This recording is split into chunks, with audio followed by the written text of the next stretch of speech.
Good morning. How did you do yesterday with forgetting about being happy?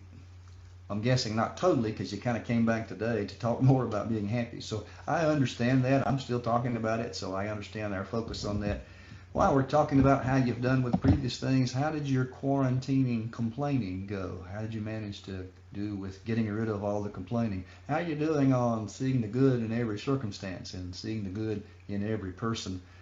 Those are all things that take a lot of practice and a lot of reminders, and we're going to continually kind of slide back to old habits. But let me encourage you to keep thinking about those and practicing those.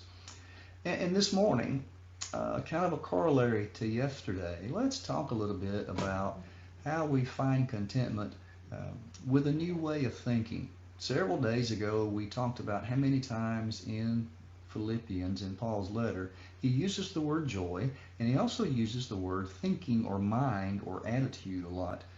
And those two things are tied together, and they're obviously a part of the focus of what Paul is getting at in this letter.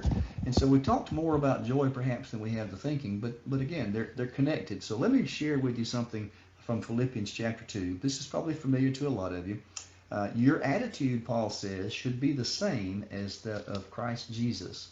Your attitude, your thinking, or your mind, your perspective needs to be like Jesus. He goes on to talk about how Jesus was in the very nature God, but he made himself nothing, and being made in human likeness, took the very nature of a servant. Jesus became a servant even though he was the Son of the Creator of the universe, the King of Kings. He came to this earth and spent years being a normal person with a family and obeying his parents and going to work and then wandering the countryside for 3 years with those 12 men, all for other people.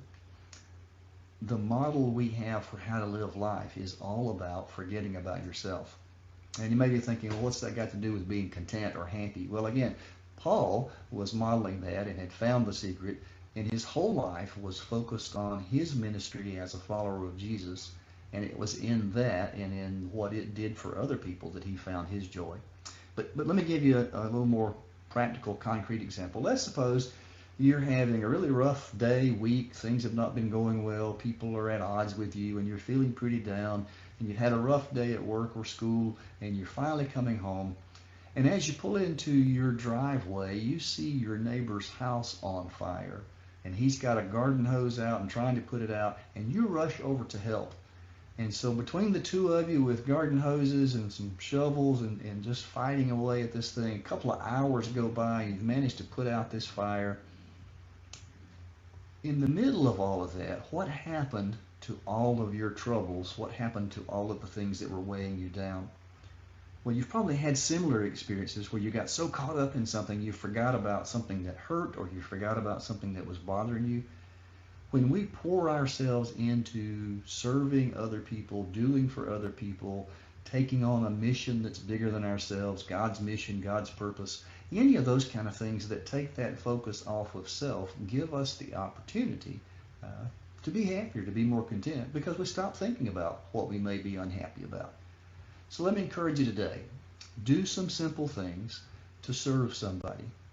A lot of people have been taking gifts and sending cards and providing notes and all sorts of things to serve others and provide encouragement. You may have already been doing that. You may already have it planned for today. If not, do that. Share some things in the comments, some things maybe you've received, but also some ideas you have. What can we do to focus on other people today, and by bringing them joy, find some contentment for ourselves? Let's have some fun with that. Let's make it a great day, and let's all be blessed by God as we experience contentment through service to others. There's a peace I've come to know, though my heart and flesh may fail. There's an anchor for my soul. I can say it is well. Jesus has overcome, and the grave is overwhelmed. The victory is won. He is risen from the dead.